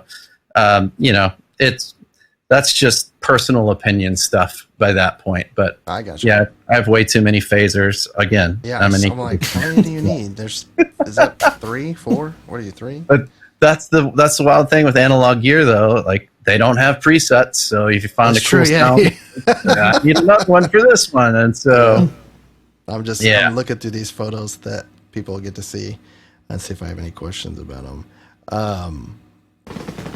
What all have you sold off a bunch of stuff too? I mean, you had a ton of pedals, man. Oh, yeah. I don't think people realize. I wish I could probably find that photo. Actually, I probably still have it somewhere. Like your board. It was just so much. And I remember when you first joined, I had 4 pedals, a tuner, a comp, an overdrive, and a tremolo pedal. That's it. And a volume. I don't even know if I had a volume pedal at that point. I just used the guitar. I don't think you ever did. Yeah. And so I was like, you came along and started hey, you should try this pedal. Hey, try this pedal. And I'm next thing I know, I'm up to 10. I'm like, how did I get here? It happened. How did I get here? And then I remember, and then I moved to Virginia and actually had money because I was working was my first worship leader. I was like, now I'm going to buy all the pedals that I never could afford. And I bought so many pedals. I was going through all of that stuff. Well, then I really I was like, well, I don't want to have I couldn't afford a memory, man. So I was like, well, I'll get the memory toy. And so that worked as a delay. And you had built me a bunch of stuff too. So I was still using the comp that you had built. And then most of that overdrives. It wasn't until I moved to Florida is when I really started diving into let's branch out and different pedals and stuff. And then you call or we're talking one day. I think I'm in New Hampshire at this point, and you're like, you'll never believe what I just did. And you took a picture of the Axe-Fx. I was like, what have you done? Yeah. And I knew you had tried Kemper, you had tried one of those, and just the latency issue. It just didn't feel right under the fingers. It doesn't sound bad at all. A lot of people use it and are happy with it, and it's a great piece of kit. But just under my fingers, that's the weird thing. Like having a pedal company and everything, you end up tuning into these really weird things that honestly you wish you didn't know at the end of the day, didn't feel wish you're just oblivious to it, because you can drive yourself mad, and I've done that a couple times, why don't just plug in and be happy, but yeah, and so the Kemper just felt off to me, but the Axe-Fx didn't, and it's only gotten better, we're very spoiled as guitar players these days with what's available to us. But I mean, everybody doesn't matter what you play is spoiled because of technology these days. And then I think we're getting ready to see it twist again in maybe a negative direction with AI. Like we're getting ready to get way spoiled. But we're gonna get some real weird songs. Is what we're gonna get. No emotion, no feeling, and you can see my dog. Where'd she go? Oh, I see her tail. Yeah, Roxy. Hi, Roxy. She needs a bath. But yeah, I was like, you had dove into fractal stuff, and I was like, I don't know. And I ended up trying the, remember when Mesa Boogie, the Mark IV or whatever, the smaller head, you could DI right out of the head, and I was like, I'll try that. And that thing sounded great. Like, it sounded really good. And then I started, like, I built another pedal board, because the church in New Hampshire, we had 2 campuses, and I was tired of lugging, like, back and forth. So if I was going up to the other campus, which was an hour away from my house, I condensed down to like 4 pedals and then that Mesa head, and I was like, that's all I'm going to do. And then I finally bought the Fractal, which was great. I lived in New Hampshire, so I could actually go physically pick it up. You're right there. In Salem, so it was cool. I got to go in, and they gave me a little tour. And then it took me a while to like play it. Like I unboxed it. I feel like the FM3 stuff it's way easier to edit things. The Axe was really tough and that was a big learning curve for me. I remember like texting you a bunch. I was like, man, I'm real confused. I don't know how to do all this. Oh man, it's Pandora's box. I mean, I'm still learning things about it, and that's the thing, and it's kind of like the same with the RJM. Like, it's really cool having gear you're not limited by. Like they can do so much, but it's also like handicapping, like or whatever. Yes. Like you're just like, oh crap, what do I do? There's so much. Well, that's what's like Tommy and I like. Tommy, we talk about that. He's tracking the. He'll obviously do the drums, so he uses like the Slate, so his electric kit. So he's like. I remember one day he's like, dude, I just spent like 8 hours just trying to get in a snare. Picking a snare drum because I'm like, gosh. And I like Slate because you can blend aspects. A lot of them you can't, but you can with that one. So and then it's fun. The bass, he got the Line 6, like the baby version of the Helix or whatever for the bass. I love it. Like it's like, what the heck? But I was telling him the other day, like. There are days where I'm like, okay, I have to stop because it's a rabbit hole. I'm getting like, I have 6 guitars, and I'm just like, let's see what this one sounds like, and then let's tweak it. I was like, I gotta stop. We gotta record. Like otherwise, I'm gonna be here for months trying to figure all this out. So it's like, it's a blessing, but it's also a curse because like you have unlimited options, really. Instead of like when we just had all our analog, it's like, well, whatever you can afford. Yeah. Back in the day, it's like whatever you had was what you worked with, and that's all you had, and you didn't have a choice. And now we have unlimited choices almost. So they sound great though. I have been in that headspace where I'm like, man, I just wish I miss the days when I just had a Telly and an AC30 and we just plug in, and I didn't know what I was doing, but it doesn't matter. That's what you have, so you just use it. Yeah. There's kind of. Oh, go ahead. I'm sorry. I was just going to say there's kind of something special sometimes whenever things are more simple, like that. Like, yeah. So, and anyway. I've kind of tried to keep that in mind when I do edits and stuff, and really try not to deep dive. And it's taken a while to get my ears adjusted because I've gone down a lot of rabbit holes, but just going back to the simplicity of, all right, this is just a 57, even though I could add all this stuff, which makes it sound huge. But back in the day, in a mix, it's just a 57 on this, and just trying to be simpler. And that has helped me a lot in the workflow. And yes, I'm a little more productive instead of tone shaping. Yeah. So these guitars, you've got a Telly, a Strat, and a Les Paul. The Telly and the Strat, did you build? I did, yes. So they're just parts casters. I knew we would be doing fly dates and stuff, and I just don't trust any airline with an angled headstock guitar. So it's like Tellys are pretty much indestructible. So let's build, a Telly or two first, and then I decided to build a Strat It's a hardtail Strat. I've never been a fan of like the Strat tremolo personally. And especially with bending, it's kind of weird. They fight you back. So I was like, let's go old school, like Billy Corgan hardtail Strat. That guitar is a lot of fun. It plays way different than the Telly. It fights me more, but it's kind of like more rewarding to play because it's not as easy to play, and it sounds different too. Obviously, Strat pickups sound way different, and so So I generally with Stell, I'm running those 3 guitars. There's 4 in the vault, and one's just a backup for the Strat. So the Les Paul and the Telly are all a whole step down. That's something kind of unique to what I do with Stell. He plays in standard. I play a whole step down, so I can kind of get different chord shapes and a different voicing. And then the Strat is a half step down, and then the extra one in the vault's also a half step down in case I break a string on the Strat. But yeah, like half step down, which is like 90s stuff, vertical rise and all that. Half step down. So so that's kind of what I do with this gig. So, and it was funny the other day. I think I texted you, like there was one night I couldn't sleep, and so I was up jamming to some Radial Angel tunes, but on these guitars that were a whole step down.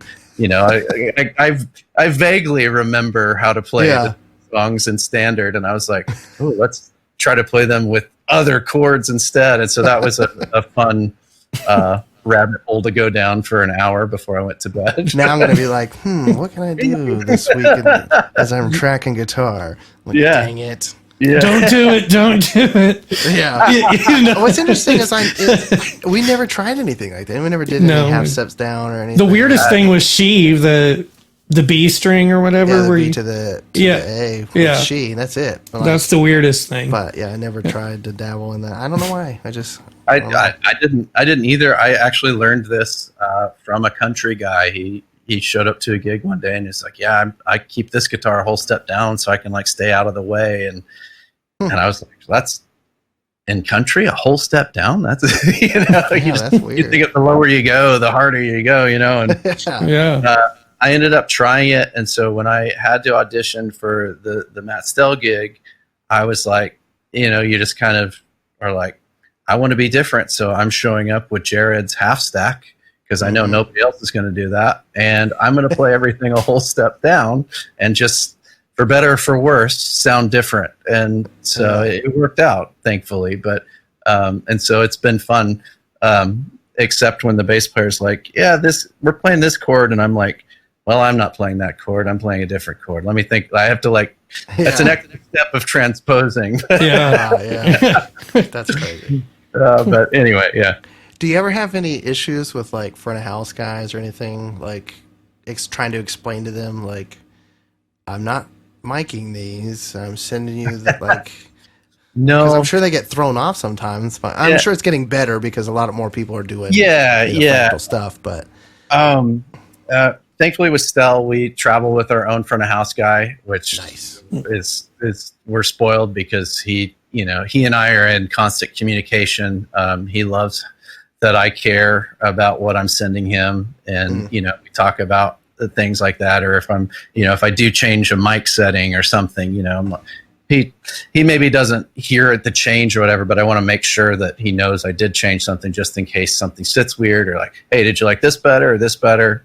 So good communication that way. But outside of this gig, when I've done stuff, man, there's so many people now traveling with the FM3s, AX8s, Kempers, that it's becoming pretty status quo to do stuff. So we did a thing in Nashville last Monday night, a big show, and like everybody that was on the bill pretty much was running digital something. So that's awesome. Even the headliner Tyler Hubbard from Florida Georgia Line, like they're all on AX8s. They're not even on FM3s. They're on AX8s, and they sound amazing. So I know yeah, Jimmy Eat World has gone all. yeah, they're same. Yeah, Which is weird because somebody I didn't realize they were in the city, so I didn't get to go. But I saw somebody who was filming, and they were really close, and so you could hear, the strumming of his strings because there's no longer an amp blaring your face out. And I was like, that's weird. So Brandon, both of you know Brandon Norris. He was in Florida. He went to that same tour recently, I think in Phoenix or something. And he was like, it was weird at first because he said they didn't have the front fills on for the first song. So it was really weird because he was like, I know I should be getting blasted out right now. And then it was like the front fills came on. And he's like, oh, okay, but he caught real quickly. There's no amps or whatever. And he was just like, he's like, I will say it was weird, but it was super clean. Like, it was like, you're not having to blare out crank the vocals to overpower the. So I'm sure front of house guys are loving how clean everything is now. But that's the loudest also thing on stage is the drums now. So yeah, that's also though why I run the cabs the way that I do, because it can be very awkward. I've been to shows where there are no amps. You're just getting it from PA, and all you hear if you're up close is front fills and drums just slamming. Yeah, awesome, but it's like just disorienting for people. Yeah. And so I'm like, if I can get a cab, and Stell's running a cab too. He's running a little FM3 with an AC30. Just a little volume, and our drummer is very loud. But it just kind of gives us what we're used to hearing when we go to shows. And again, we're not screaming, and the drums are still overpowering everything, but there's something filling in that space. So, that doesn't make it all the way up to front of house, and you just kind of find that blend or whatever, but yeah. Yeah, it's weird. Like, at church, at least my church, like I don't have front fills. Like I'm in I'm in the country. I've got a cluster of speakers in the ceiling that's pointing down, and then I've got two side fills that are just all forward. And I do my FM3, and then I just have an acoustic guy. Bass, it's just going sans amp straight to front of house, and then drums are electric. So, but if I don't have the right person mixing, all you're going to hear, especially when Tommy comes to play, all you're hearing is the pad, like the pads, and on those pads. Yeah. And so I was like, oh, and so it's something to think about, like for the show that we'll have to, we're going to do, because I'm just strict digital. I don't even have an amp. You have my amp. That's it. So I have to figure that out. But I didn't think about that. I wonder, could you even just get like a, just like a speaker? Like I know they make some of those specifically for guys to like come back, and I was like, would that even do the trick? Like, yeah, I mean, there's all sorts of things like that. I mean, you can run full signal into just like a JBL Eon, and run that way. How is Matt doing his with the AC30? So is it similar to what you're doing? Yep. I set up his rig for him. Same sort of thing. We're using the power amp of the AC30, and yeah. So, but you still get the tone control of the AC30 and stuff. So yeah, it's really bizarre, like talking about it or whatever, but like when you see it in person, it makes sense. And it's been fun. The various people we've gotten to play with have been curious about it, and I show them kind of what I'm doing, and they're like, oh, the light bulb goes off. Okay, that makes sense, or whatever. But again, there's all sorts of solid state options you can use, even just like a little like electro harmonics mini power amp 44 Magnum, I think is what it's called. Like something like that to a speaker cab can work too. So a lot of times though, it sounds a little different. So if you can kind of pre-EQ it going into the speaker, it helps a ton. But yeah, I'll have to try some stuff because I don't want it to be awkward. No, yeah. Well, it's like, you're just hearing me strum on the guitar, and like you hear my actual vocal from like right here because you've got nothing else other than drums coming at you. Yeah, that would be weird. I didn't think about that. When I go to shows now, I'm not up front. I'm going to be around front of house because that's where it's going to sound the best anyway. I wish people understood that. Actually, I'm glad they don't understand that, so I can get tickets and I stand over there. But you got people that just want to be up front, but like it's awkward. You can't hear anything. And I'm thinking even back when like I would go to rock shows, like if you were up front, all you heard was amps and drums like from the stage because there was no front fills and you can't hear the vocals because they're and the front of house speakers are above you. So yeah, that's stuff to think about. I'm sure that's my favorite thing at clubs are like drunk ladies that are front row, like as close as they can get to Stell, and they're just getting all drums right here, and they're like, "Can you turn the drums down?" They're like looking at me as I'm. Can you turn the drums down? Yeah. Yes. Yeah. Right, sure, I will. Right Thanks. on that. Yeah. Can you turn the Can't hear drums him. down? Yeah. Well, I wonder why. Yeah. Well, maybe you should back up. We were behind the PA speakers. Like, Oh gosh. I'm glad we never had to deal with that. yeah. No. Oh gosh. So what is next for you? Like, are you? I know you guys are. Man, you're super busy. Like to squeeze you in doing this was a treat because you're gone. And I learned a little bit of tour stuff that I wasn't aware of. So Michael's he was like all my gear is in Denver with the bus, and I was like, wait, why are you home? It's like, we'll meet up with the bus later. So I was like, you have the option to stay. Yeah, it's kind of weird. I didn't know anything. We were in Casper, Wyoming last night. And nice. Tonight I'm at my house, but no gear. And it was an odd one to fly home, and we'll fly back out and meet the bus on Thursday. But I kept panicking on my drive home. Like, I didn't get my guitars. Like, I'd look in my back seat and be like, the guitar's right there. And coming from an airport, I'm used to just keeping an eye on them all the time. Yeah. And I forgot that. Oh, no, I didn't. I bet that was weird. Yeah. Your heart sinks. Yeah. Oh, yeah. Where's my stuff? Oh, shit. Just more touring, or you gonna ride it again anymore? Or I know you said you think Jules is over it, but yeah, but that doesn't close the window on me doing that. I keep waiting for maybe finding that passion for writing again.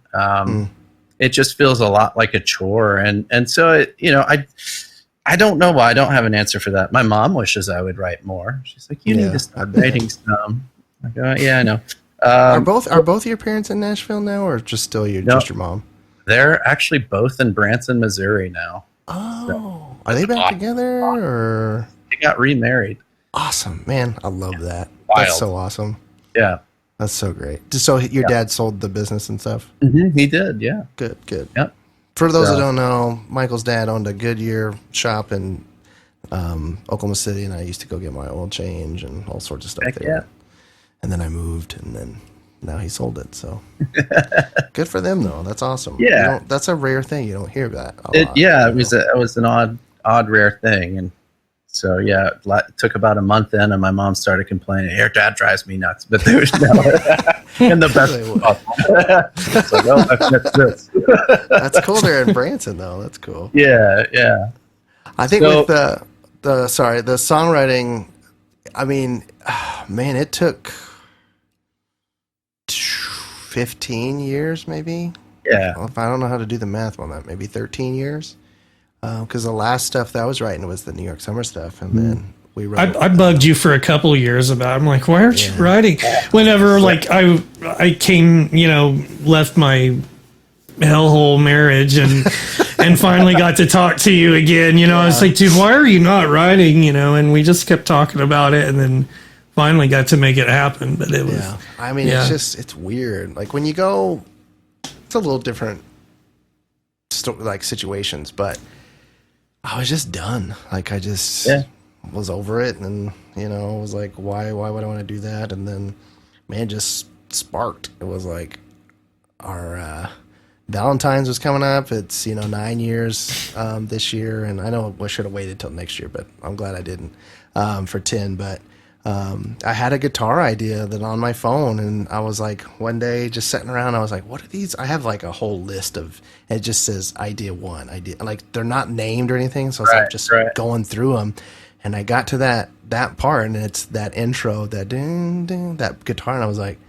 man, maybe I should do something with this. It sounds pretty cool. And then, man, it was quick when it happened. It was like, I sent Tommy, I was like, here's a demo idea. And I just kind of sent them like a verse, a chorus idea, and he was like, yeah, sounds good. And I was like, and then I was like, next thing he knew, I was like, hey, I'm finished. I'm sending you the scratch, like for you to lay down drums and bass. He's like, okay.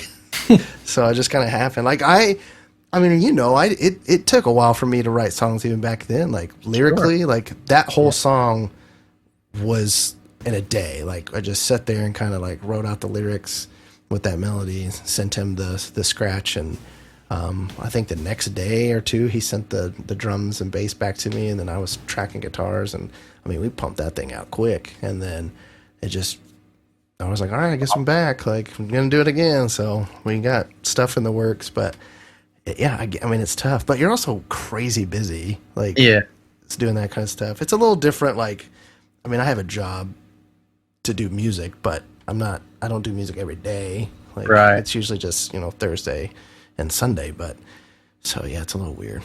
Well, the weird pressure too for me, and you are kind of that inspiration, like, and hope that like that fire and passion comes back for writing, because I know you took a hiatus. I think everybody goes through that at some point in their career. It's just like I can't do this anymore. Your brain changes or whatever. But the weird pressure for me in country world, is obviously there's a ton of money on the songwriting aspect of that, and so it's like, well, if I want to make more money than just what's on the road, and like plan for a future, or whatever, maybe I get into songwriting, but then like that's even more weird for me, because I'm like, I can't write country music, and maybe I could, but it's like the adjective pull we're pulling from is like Tommy made that joke the other day. The podcast. Yeah, exactly. Yeah, trucks, beer. You just pull it out, and how many it's sad, but that's almost how it is. That is. It's very copy paste, and I've always been more of a this sounds bad. I don't mean it, because it's not, the country's not deep on some regards, but I've always been like a bit more of a deeper writer as far as I'm more like I want to talk more about emotional levels and stuff like that. Heart and the real stuff that everybody deals with. Not everything's happy-go-lucky. Let's drink Bud Light. Oh no, we don't. Nobody drinks that anymore. Sorry. Oh, yeah. Canceled. Yeah. So it's like I don't. Yeah, I can't even get in that headspace to sit down and try to write. But I think that's with the country music songwriting. Like I think that's why I'm drawn more to the like older stuff. Oh, absolutely. There's depth there. There's like there were stories. There was like they were telling there was an actual storyline that was going on, and a lot of those guys didn't have 14 songwriters on there. It was like, correct. Why does it take 15 people to write this simple song? Like I don't understand that. So I still am drawn back. Like I listen to if I listen to anything other than worship stuff, I'm listening to. Now it's called The Wolf. It used to be called Hank FM. They've changed it to The Wolf. So, but it's like older stuff. So John Anderson, George Strait, George Jones. The good stuff. The good stuff. But I think why I like Matt Still's One of Us song is that, one, I live in a small town now. So it's like relatable. But I feel like, I don't know how many songwriters he has, but don't ruin it for me. So, on that one. But I don't know. That's a really great song. It's like one of those songs that you hear and I'm like, there's depth to it. Yeah, like he's telling a story. Like I was like when he was like talking about the friend that drove off in a Chevy, and it could have been any one of us riding shotgun, so we drink one, and it was like, damn, man, that's exactly what you would do here in a small town. Yeah. So I think it's like if more could go that route, I think probably that's why Luke Combs is doing well. He's got some depth to his stuff. That's what I mean. Like it's a very broad generalization when I say have depth. It's out there, but there's just so much country music out there that it's kind of hard to find it. But when you do, like, it obviously sticks out if you're in tune to that sort of stuff. Yeah. There's a couple of artists that I swore was Rascal Flatts, and come to find out it's Dan and Shay, and I was like, what the frick? Oh, I was like, what? Similar, I was like, I don't know what song it is. I was like, man, this Rascal Flatts. I was like, interesting. They've changed a little bit. And then I was like, I pushed the info button on my radio in my truck, and I was like, who the heck is Dan and Shay? I was like, this isn't. Yeah, Rascal I Flatts. liked their first record and like half of the second one, and then they went like this almost country boy band after that kind of stuff, and I just didn't like it. Didn't they do a duet with Justin Bieber or something? I don't remember. So I was like, somebody like that. Yeah, I'm done with that. They did. Yeah. But I think it's like I put a country playlist together, and it's got One of Us. It's got a couple of Luke Combs songs, and then a couple of Noah Thompson, the guy from that won American Idol last year. Mm-hmm. But then, on Spotify, the algorithm will just continue to play stuff. And I'm like, man, this is good. And then you'll get like 5 songs, and I'm like, this sucks. This sucks. This sucks. And it's like one good one. And you guys you played with one of the girls at that Whiskey Jam. Her last name is Springsteen, I think, or something like that. Alana, or however you say her name. This is bad. I'm so bad with names. Yeah. Anyway, she's got a good song that comes up in that algorithm that I'm like, okay, but if you don't know that's her, she just sounds like one of the, there's like 5 other female country artists that all sound like that now. That's what I mean. I have a very hard time keeping the female country artists straight, which sounds terrible to say, but they're so all many so of them now. talented, and there's so many. Yeah. And it's just like, when I see them at first, oh yeah, but yeah, it's almost like everyone has figured out that the only way to make money is to go to the country music side, and so they're just all kind of swarming over. That's it, man. It's very oversaturated, and it's hard. That's a challenge for us and for Stell. He's had 2 number ones, and one of them happened during COVID, which is kind of like it never happened because they couldn't tour it. You can tour your number one.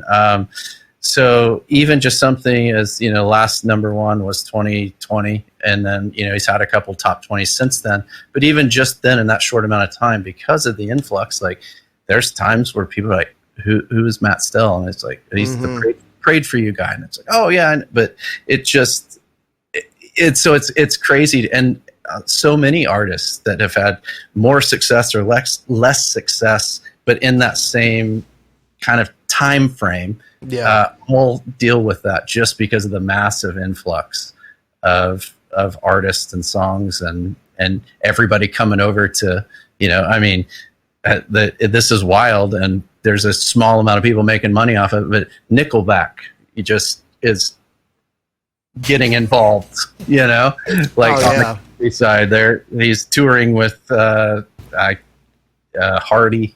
And oh wow, gosh, yeah, that's crazy. Which is right on brand for Chad Kroger. I mean, he's a smart dude on the business side. He's like, well, everybody makes fun of us anyway. Let's go to the butt country stuff now. Yeah, true. Were you at that show, or was it just Julia? It was just Julia. She was like, I was in her stories. I was like, what the frick are you doing at this show? So funny. Well, first I was confused. It's like, is she at a Nickelback show, or is she at a? Right. I'm so confused right now. Correct. So, that makes sense now. That makes it was, a lot of sense. Was both. Yeah, there was a Canadian music festival I saw the bill for. I think it was like a couple weeks back, and it was Nickelback, Hardy, Bailey Zimmerman, and Big Wreck on the bill, and I'm like, wow, Big Wreck on a country bill, like whoa. Yeah, they were opening for Bailey Zimmerman. No disrespect to Bailey Zimmerman, but it's just like Big Wreck deserves better than that. Ian Thornley could play everybody in Nashville out of a gig, Oh, for sure. So it's crazy, but yeah, it's such an interesting time. It's an adventure. Getting to see it, it's definitely frustrating at times. Just because we all are human, we all want the best for our friends and people around us, and the industry is a business, and so you see things happening. It gets really frustrating to see, but yeah, so it's bizarre. I don't know what's next. It's kind of take it a season at a time, a year at a time. There's not millions to be made in the touring side of music anymore. There's not millions to be made on the recording side anymore. You know, there's I can't remember who said it. I think somebody that we all know, maybe Randy or somebody, but it's like there's $20s of dollars to be made. Yeah, there's $20s of dollars to be made. Sounds about right. You know, so it is like what's next, you know, and that's something that I'm always thinking about, but I also don't want to future trip too much because I know this isn't forever and I want to enjoy the moment as much as I can. Yeah. So, yeah. Yeah, that's one thing that, like, if I had any advice for any person who's playing music and is doing it and playing well, like, don't take it for granted. Definitely, like, yeah, for sure. So, like, I know for us, I know it was like, altogether, Radio Angel, like 10, 11 years. It flew by. It was like... Right, absolutely. Like, we just celebrated 20 years of One More Last. I'm like, what? Where did that go? So, yeah, I can't imagine these up and coming like TikTok stars and all this other stuff. They're like instant fame and then it's gone because their 15 minutes is up. Like, and then they spiral out. I feel bad for them because that wake up is, you know, we were all chasing something and it was like slow chase, you know, or whatever, but just to like, boom, hit it. And then like you're in and you're like, holy smokes. And especially with some of these guys and gals that are 18, 19, 20, 21. I mean, you think, you know, hindsight's 2020, but you think of your mind at that point and you think you know everything. And then even just 5 years later, you get into 25, 26 and you're like, oh, I figured a lot out in just that 5 year period. And they're having to go through that huge fame and then that just drops off a cliff. And then they're having to deal with being 23, whatever. And it's just like, man, you know, but you see definitely some of them that bounce back and kind of take some time off and come right back and do great stuff. You know, I think Bieber, in my opinion, was kind of a good example of that. He wasn't TikTok, but, you know, just super popular, super young, and then took a little bit of a break and, you know. Yeah. Well, it's like when you get famous at 18 to 20, you're still trying to figure out who you are. Not only just like... That's what I mean. Like, you're just... personality-wise, but like your art. Because you put something out there not thinking that it was going to take off. I think of that guy that just went super viral. Oliver Anthony, the guy that Richmond, north of Richmond or whatever. Yeah. Real folky thing. Like he finally made a statement, was basically like, I've already turned down millions of dollars. $8 million record deal. Record deal. He's like, I don't want 15 tour buses. I don't need 12 semis. He's like, I didn't do this to be famous. He's like, I'm just writing songs about where I am in life and for my mental health. And I was like, that's a good way to do that. Yeah. But he's gone viral. It's like all of his stuff. I think out of the top 10 on iTunes, he was like 7 of the songs. I was like, he like knocked Taylor Swift off there. And I was like, wow. But what that let everybody see is that, you know, people want real music. Like, right. Absolutely. I think it's great. The song is on. I think the song is great, and it is truth in it. And it's what's funny is to see all the videos of like multi-ethnic people watching and going, "Yeah, this is good." I'm like, that's what you need. That's music. That's art. That's what it's supposed to do. Bring us all together, and you know. And I'm glad that he's doing it the right way and turning stuff down because I think John Rich. I follow him on Twitter. Oh yeah. He was like, here's the thing: if he would have already had a record deal, you would have never heard that song anyway. That's true. Like, I believe that. Yeah. You know, they would have shut that down. You know. Oh yeah.